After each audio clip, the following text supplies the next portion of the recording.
Step into classic fiction with Hercule Poirot, a priceless diamond and mysterious letters. Relax and enjoy a clever criminal hiding. I was standing at the window of Poirot's rooms looking out idly on the street below. "That's queer," I ejaculated suddenly beneath my breath. "What is, mon ami?" asked Poirot placidly, from the depths of his comfortable chair. "Deduce, Poirot, from the following facts. Here is a young lady, richly dressed, fashionable hat, magnificent furs. She is coming along slowly, looking up at the houses as she goes. Unknown to her, she is being shadowed by 3 men and a middle-aged woman. They have just been joined by an errand boy who points after the girl, gesticulating as he does so. What drama is this being played? Is the girl a crook, and are the shadowers detectives preparing to arrest her? Or are they the scoundrels, and are they plotting to attack an innocent victim? What does the great detective say? The great detective, mon ami, chooses, as ever, the simplest course. He rises to see for himself. And my friend joined me at the window. In a minute he gave vent to an amused chuckle. As usual, your facts are tinged with your incurable romanticism. That is Miss Mary Marvel, the film star. She is being followed by a bevy of admirers who have recognized her. And, en passant, my dear Hastings, she is quite aware of the fact," I laughed. "So all is explained. But you get no marks for that, Poirot. It was a mere matter of recognition.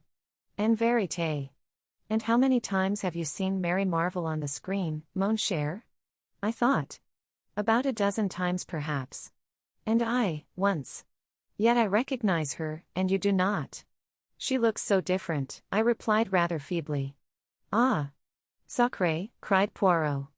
"Is it that you expect her to promenade herself in the streets of London in a cowboy hat, or with bare feet, and a bunch of curls, as an Irish colleen?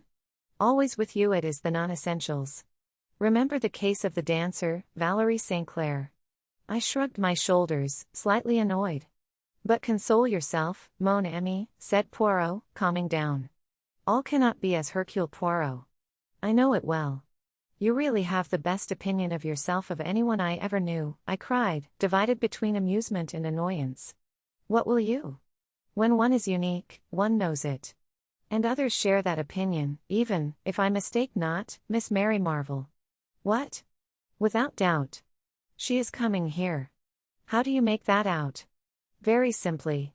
This street, it is not aristocratic, mon ami. In it there is no fashionable doctor, no fashionable dentist, still less is there a fashionable milliner. But there is a fashionable detective. Oui, my friend, it is true, I am become the mode, the dernier cri. One says to another, 'Comment?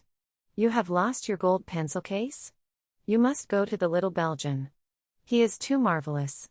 Every one goes. Courez. And they arrive. In flocks, mon ami. With problems of the most foolish. A bell rang below. What did I tell you? That is Miss Marvel." As usual, Poirot was right. After a short interval, the American film star was ushered in, and we rose to our feet. Mary Marvel was undoubtedly one of the most popular actresses on the screen. She had only lately arrived in England in company with her husband, Gregory B. Rolfe, also a film actor. Their marriage had taken place about a year ago in the States, and this was their first visit to England.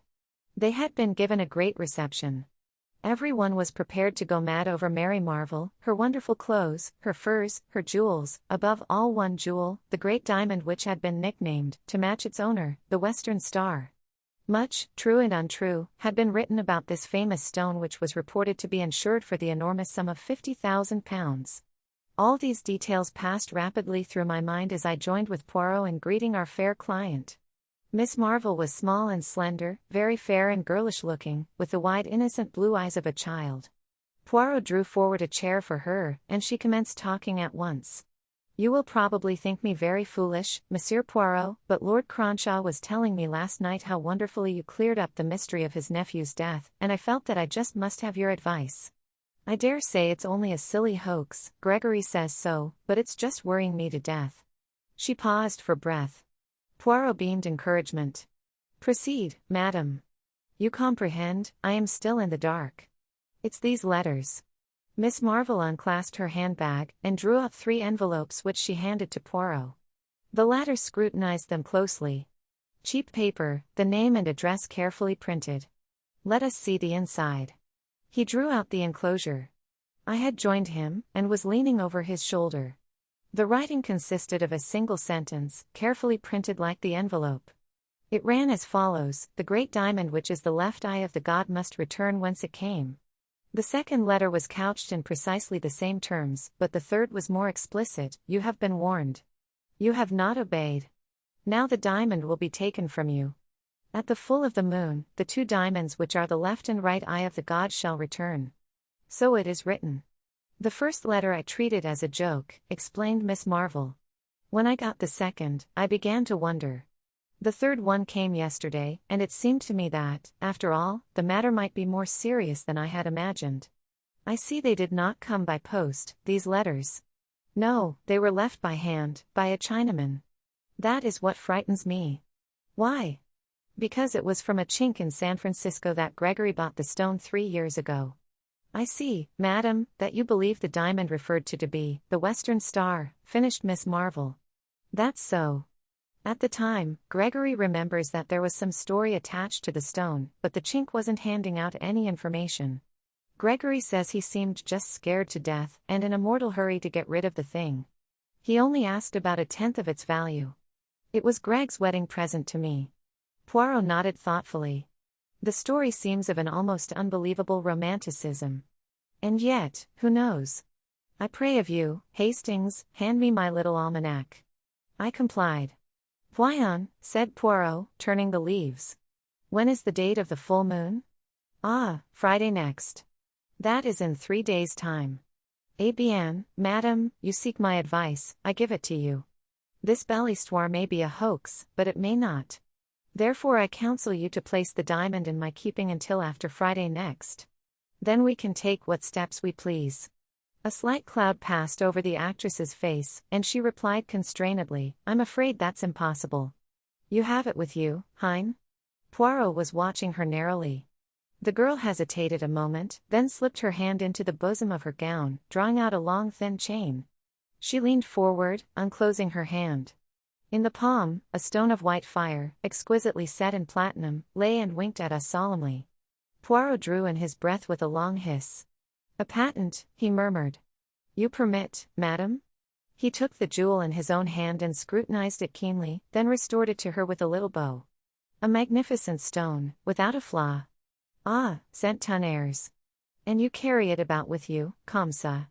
No, no, I'm very careful really, Monsieur Poirot. As a rule it's locked up in my jewel case, and left in the hotel safe deposit. We're staying at the Magnificent, you know. I just brought it along today for you to see. And you will leave it with me, n'est-ce pas? You will be advised by Papa Poirot? Well, you see, it's this way, Monsieur Poirot. On Friday we're going down to Yardley Chase to spend a few days with Lord and Lady Yardley. Her words awoke a vague echo of remembrance in my mind. Some gossip, what was it now?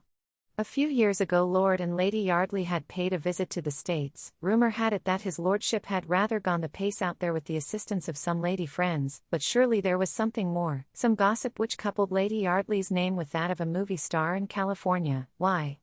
It came to me in a flash. Of course it was none other than Gregory B. Rolfe. I'll let you into a little secret, Monsieur Poirot, Miss Marvel was continuing. We've got a deal on with Lord Yardley. There's some chance of our arranging to film a play down there in his ancestral pile. At Yardley Chase? I cried, interested. Why, it's one of the show places of England. Miss Marvel nodded. I guess it's the real old feudal stuff all right.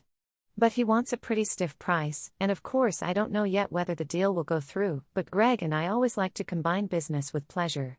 But, I demand pardon if I am dense, madam, surely it is possible to visit Yardley Chase without taking the diamond with you. A shrewd, hard look came into Miss Marvel's eyes which belied their childlike appearance. She looked suddenly a good deal older.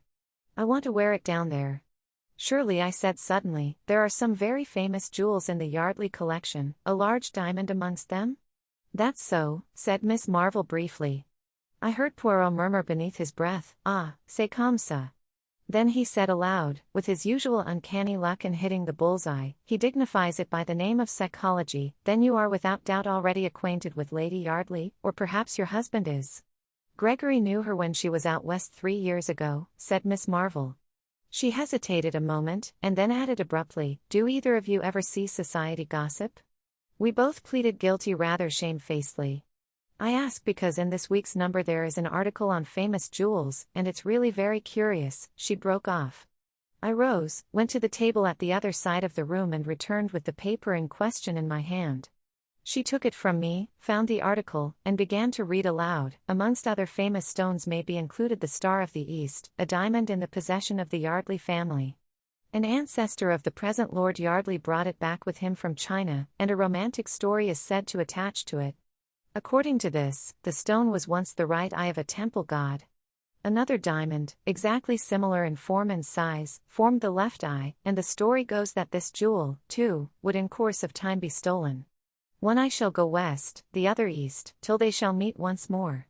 Then, in triumph shall they return to the god. It is a curious coincidence that there is at the present time a stone corresponding closely in description with this one, and known as the Star of the West, or the Western Star. It is the property of the celebrated film actress, Miss Mary Marvel. A comparison of the two stones would be interesting. She stopped. A patent, murmured Poirot. Without doubt a romance of the first water. He turned to Mary Marvel. And you are not afraid, madam?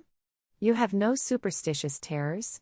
You do not fear to introduce these two Siamese twins to each other lest a Chinaman should appear and, hey presto, whisk them both back to China? His tone was mocking, but I fancied that an undercurrent of seriousness lay beneath it. I don't believe that Lady Yardley's diamond is anything like as good a stone as mine, said Miss Marvel. Anyway, I'm going to see. What more Poirot would have said I do not know, for at that moment the door flew open, and a splendid-looking man strode into the room. From his crisply curling black head to the tips of his patent leather boots, he was a hero fit for romance. I said I'd call round for you, Mary, said Gregory Rolfe, and here I am. Well, what does Monsieur Poirot say to our little problem? Just one big hoax, same as I do. Poirot smiled up at the big actor. They made a ridiculous contrast. Hoax or no hoax, Mr. Rolfe, he said dryly, I have advised Madam your wife not to take the jewel with her to Yardley Chase on Friday. I'm with you there, sir. I've already said so to Mary. But there. She's a woman through and through, and I guess she can't bear to think of another woman outshining her in the jewel line. What nonsense, Gregory, said Mary Marvel sharply. But she flushed angrily. Poirot shrugged his shoulders. Madam, I have advised. I can do no more. C'est fini. He bowed them both to the door. Ah. La la, he observed, returning. Histoire de femmes. The good husband, he hit the nail on the head, tout de même, he was not tactful. Assuredly not. I imparted to him my vague remembrances, and he nodded vigorously. So I thought. All the same, there is something curious underneath all this. With your permission, mon ami, I will take the air. Await my return, I beg of you. I shall not be long. I was half asleep in my chair when the landlady tapped on the door, and put her head in. It's another lady to see Mr. Poirot, sir. I've told her he was out, but she says as how she'll wait, seeing as she's come up from the country. Oh, show her in here, Mrs. Murchison. Perhaps I can do something for her. In another moment the lady had been ushered in. My heart gave a leap as I recognized her. Lady Yardley's portrait had figured too often in the society papers to allow her to remain unknown. Do sit down, Lady Yardley, I said, drawing forward a chair. My friend Poirot is out, but I know for a fact that he'll be back very shortly. She thanked me and sat down. A very different type, this, from Miss Mary Marvel.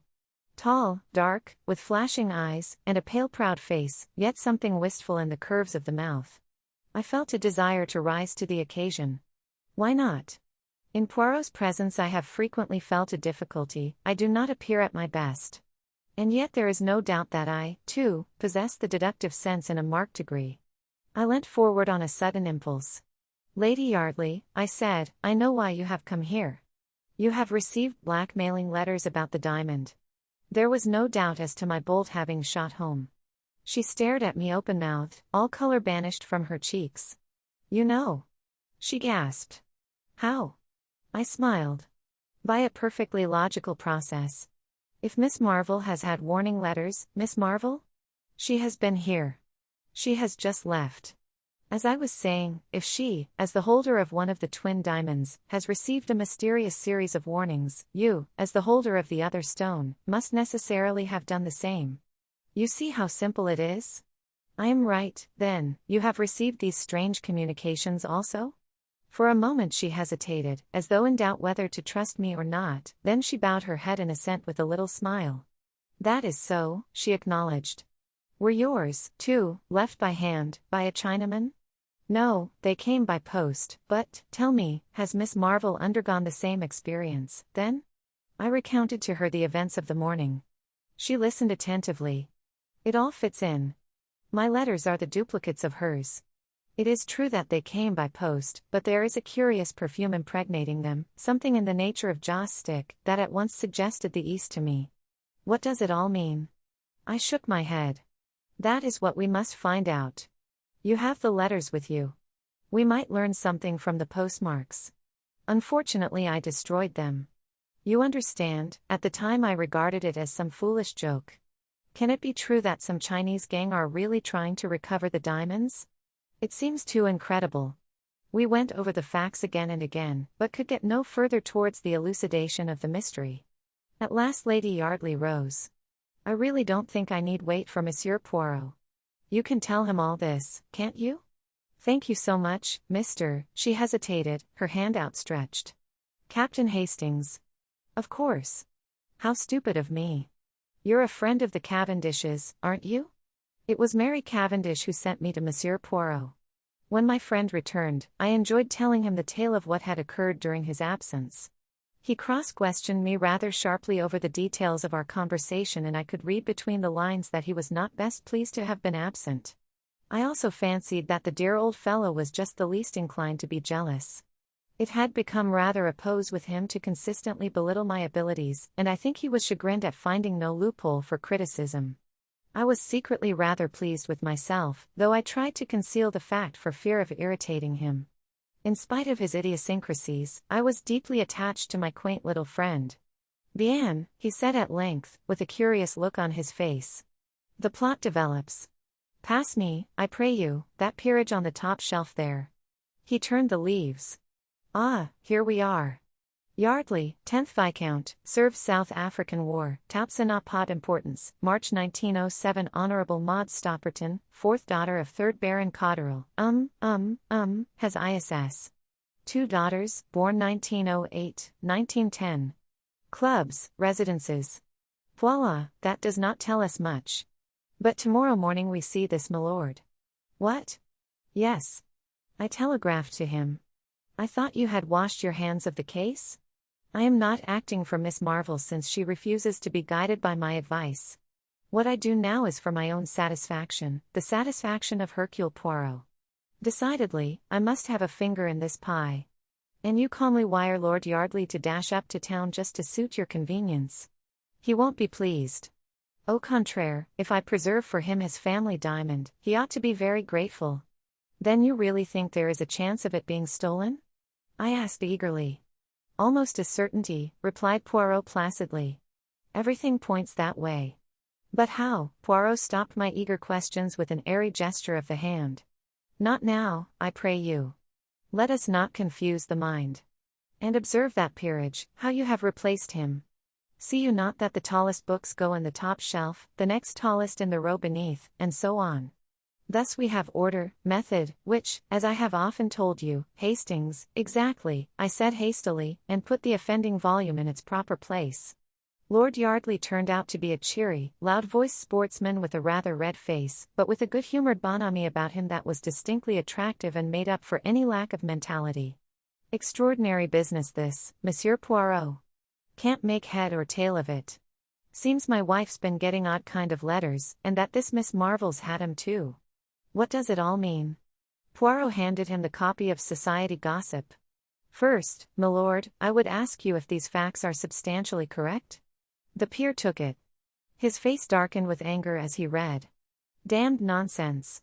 He spluttered. There's never been any romantic story attaching to the diamond. It came from India originally, I believe. I never heard of all this Chinese god stuff. Still, the stone is known as the Star of the East. Well, what if it is? He demanded wrathfully. Poirot smiled a little, but made no direct reply. What I would ask you to do, my lord, is to place yourself in my hands. If you do so unreservedly, I have great hopes of averting the catastrophe. Then you think there's actually something in these wildcat tales? Will you do as I ask you? Of course I will, but, Bien. Then permit that I ask you a few questions. This affair of Yardley Chase, is it, as you say, all fixed up between you and Mr. Rolfe? Oh, he told you about it, did he? No, there's nothing settled. He hesitated, the brick-red color of his face deepening. Might as well get the thing straight. I've made rather an ass of myself in many ways, Monsieur Poirot, and I'm head over ears in debt, but I want to pull up. I'm fond of the kids, and I want to straighten things up, and be able to live on at the old place. Gregory Rolfe is offering me big money, enough to set me on my feet again. I don't want to do it, I hate the thought of all that crowd play acting round the chase, but I may have to, unless, he broke off. Poirot eyed him keenly. You have, then, another string to your bow? Permit that I make a guess? It is to sell the Star of the East? Lord Yardley nodded. That's it. It's been in the family for some generations, but it's not entailed. Still, it's not the easiest thing in the world to find a purchaser. Hofburg, the Hatton Garden man, is on the lookout for a likely customer, but he'll have to find one soon, or it's a washout. One more question, permettez, Lady Yardley, which plan does she approve? Oh, she's bitterly opposed to my selling the jewel. You know what women are. She's all for this film stunt. I comprehend, said Poirot. He remained a moment or so in thought, then rose briskly to his feet. You return to Yardley Chase at once? Bien. Say no word to anyone mind, but expect us there this evening. We will arrive shortly after 5. All right, but I don't see, ça n'a pas d'importance, said Poirot kindly. You will that I preserve for you your diamond, n'est-ce pas? Yes, but, then do as I say. A sadly bewildered nobleman left the room. It was 5:30 when we arrived at Yardley Chase, and followed the dignified butler to the old panelled hall with its fire of blazing logs. A pretty picture met our eyes, Lady Yardley and her 2 children, the mother's proud dark head bent down over the 2 fair ones. Lord Yardley stood near, smiling down on them. Monsieur Poirot and Captain Hastings, announced the butler. Lady Yardley looked up with a start, her husband came forward uncertainly, his eyes seeking instruction from Poirot. The little man was equal to the occasion. All my excuses. It is that I investigate still this affair of Miss Marvel's. She comes to you on Friday, does she not? I make a little tour first to make sure that all is secure. Also I wanted to ask of Lady Yardley if she recollected at all the postmarks on the letters she received. Lady Yardley shook her head regretfully. I'm afraid I don't. It is stupid of me. But, you see, I never dreamt of taking them seriously. You'll stay the night? Said Lord Yardley. Oh, my lord, I fear to incommode you. We have left our bags at the inn. That's all right.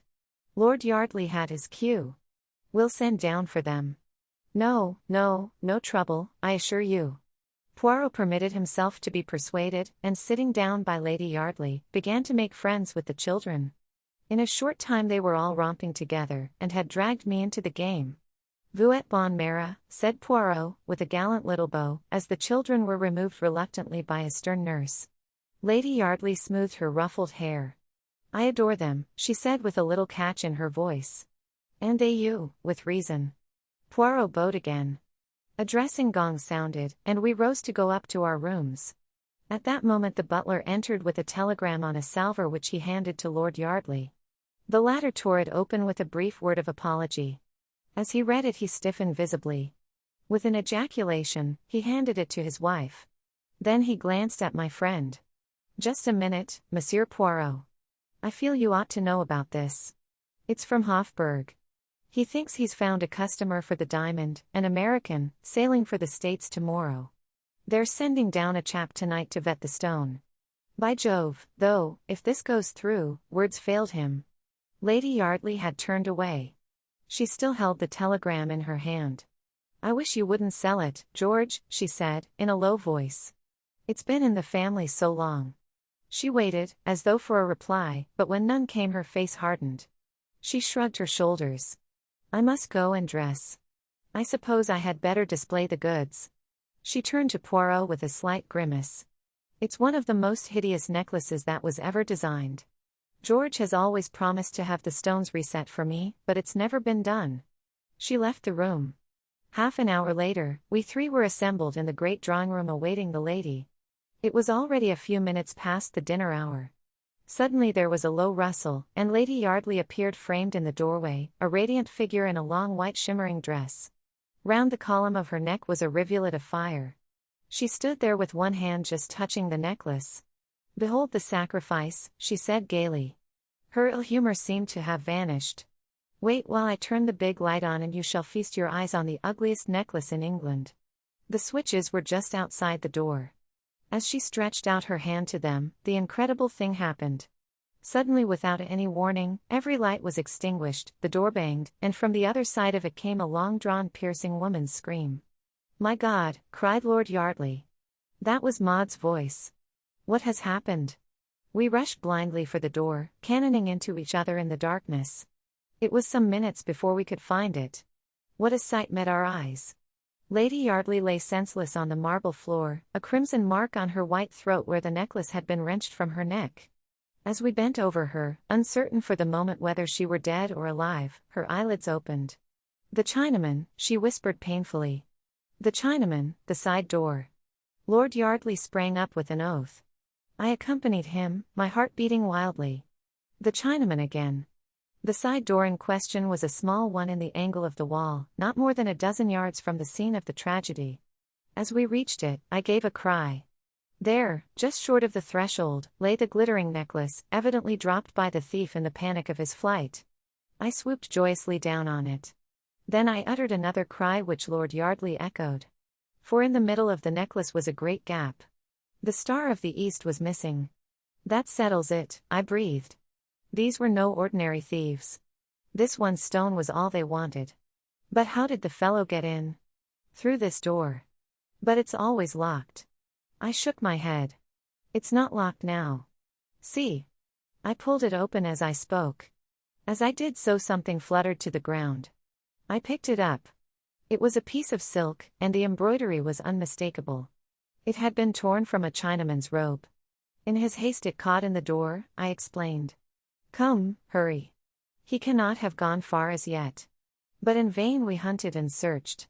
In the pitch darkness of the night, the thief had found it easy to make his getaway. We returned reluctantly, and Lord Yardley sent off one of the footmen post-haste to fetch the police. Lady Yardley, aptly ministered to by Poirot, who is as good as a woman in these matters, was sufficiently recovered to be able to tell her story.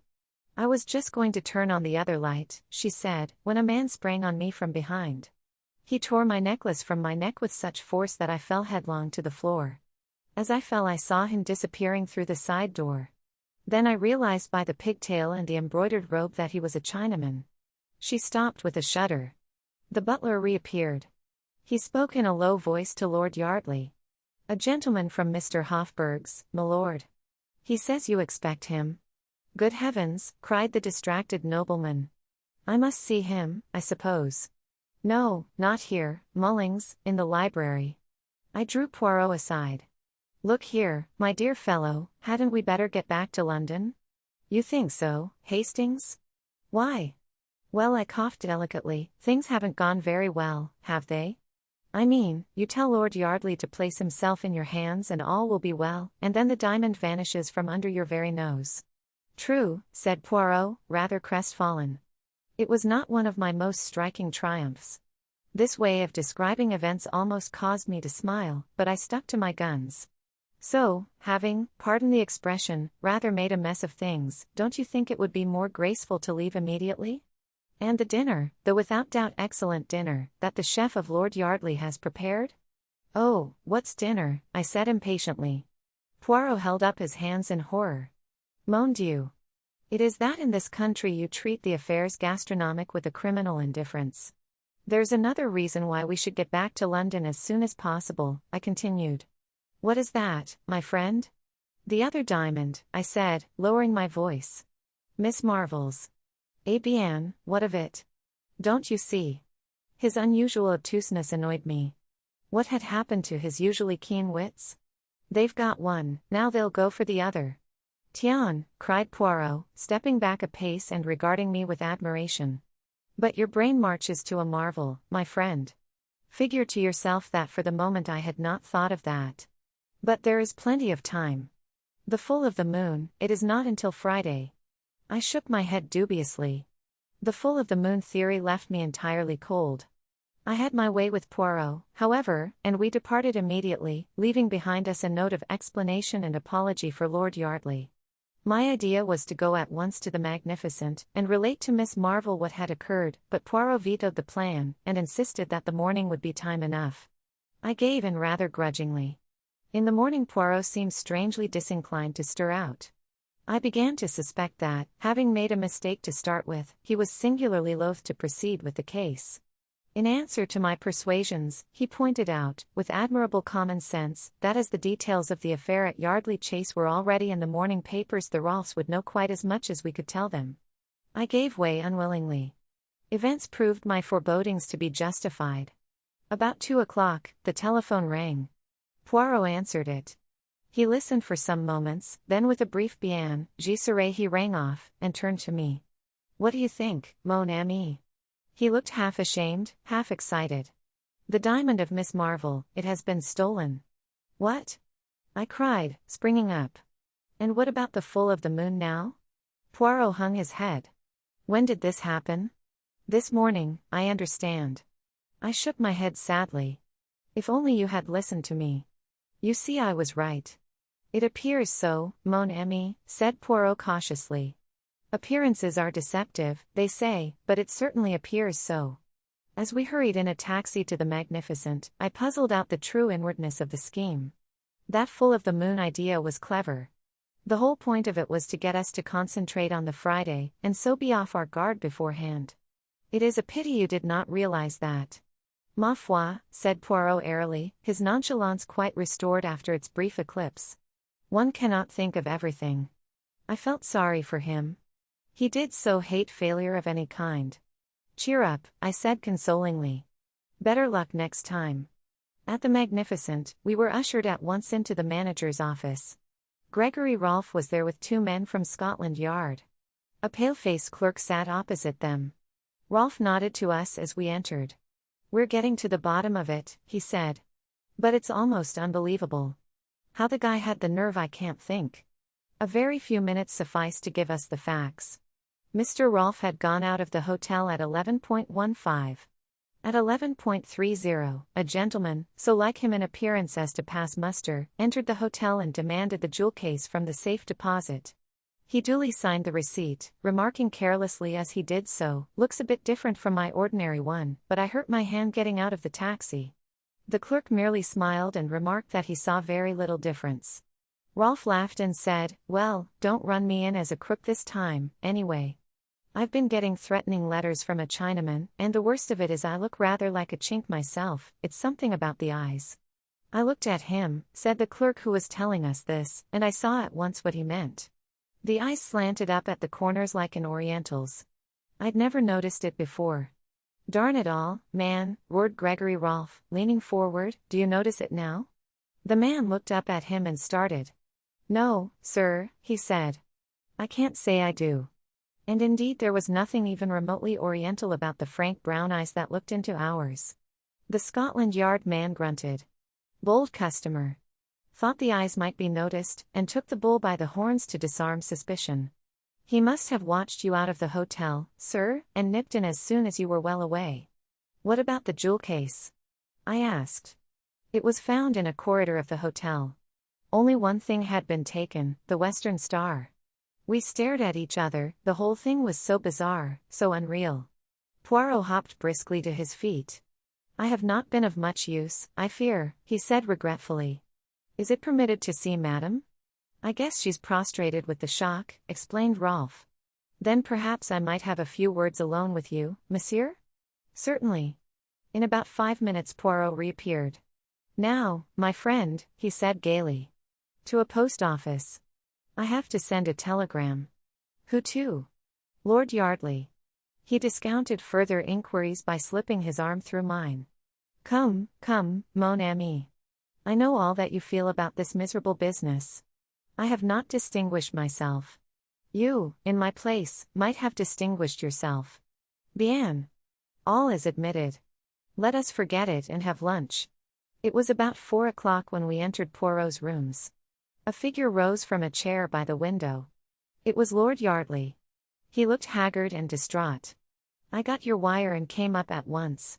Look here, I've been round to Hofburg, and they know nothing about that man of theirs last night, or the wire either. Do you think that?" Poirot held up his hand. "My excuses. I sent that wire, and hired the gentleman in question." "You, but why?" "What?" The nobleman spluttered impotently. "My little idea was to bring things to a head," explained Poirot placidly. "Bring things to a head." "Oh, my God!" cried Lord Yardley. "And the ruse succeeded," said Poirot cheerfully. "Therefore, milord, I have much pleasure in returning you this." With a dramatic gesture he produced a glittering object. It was a great diamond. "The Star of the East," gasped Lord Yardley. "But I don't understand." "No?" said Poirot. "It makes no matter. Believe me, it was necessary for the diamond to be stolen. I promised you that it should be preserved to you, and I have kept my word. You must permit me to keep my little secret. Convey, I beg of you, the assurances of my deepest respect to Lady Yardley, and tell her how pleased I am to be able to restore her jewel to her. What beau temps, is it not? Good day, milord." And smiling and talking, the amazing little man conducted the bewildered nobleman to the door.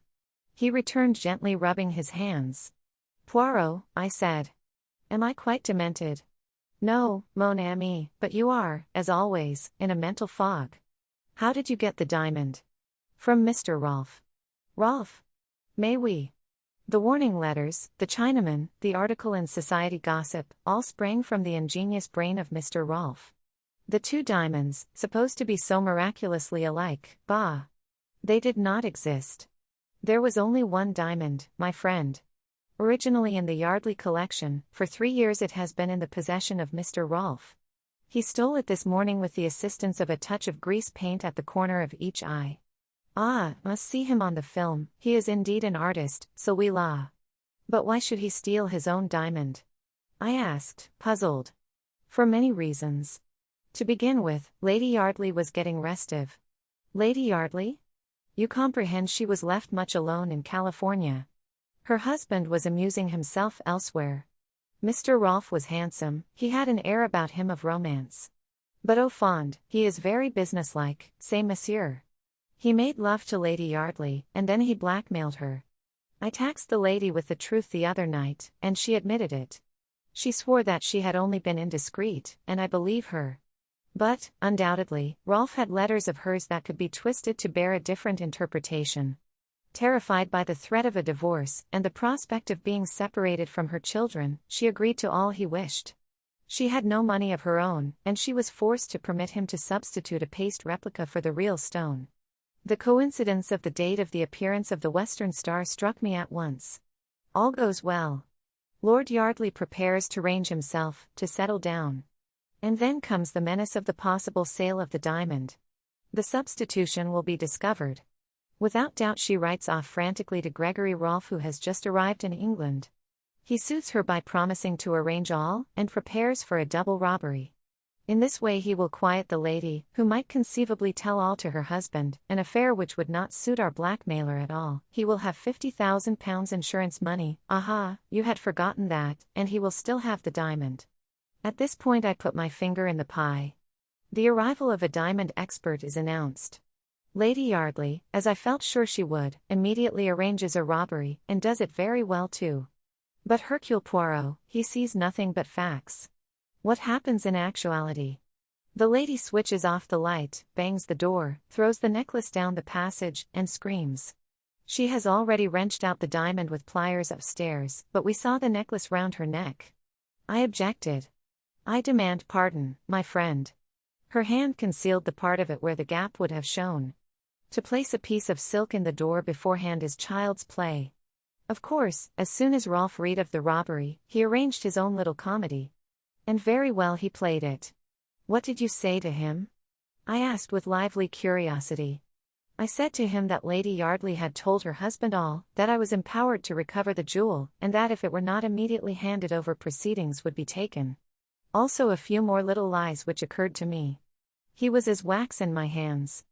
I pondered the matter. It seems a little unfair on Mary Marvel.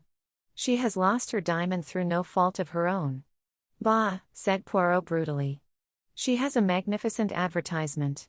That is all she cares for, that one. Now the other, she is different. Bonne mère, très femme. Yes, I said doubtfully, hardly sharing Poirot's views on femininity. I suppose it was Rolf who sent her the duplicate letters. Pas du tout, said Poirot briskly. She came by the advice of Mary Cavendish to seek my aid in her dilemma. Then she heard that Mary Marvel, whom she knew to be her enemy, had been here, and she changed her mind, jumping at a pretext that you, my friend, offered her. A very few questions sufficed to show me that you told her of the letters, not she you. She jumped at the chance your words offered. I don't believe it, I cried, stung. See, mon ami, it is a pity that you study not the psychology. She told you that the letters were destroyed? Oh, la, never does a woman destroy a letter if she can avoid it. Not even if it would be more prudent to do so. It's all very well, I said, my anger rising, but you've made a perfect fool of me. From beginning to end. No, it's all very well to try and explain it away afterwards. There really is a limit.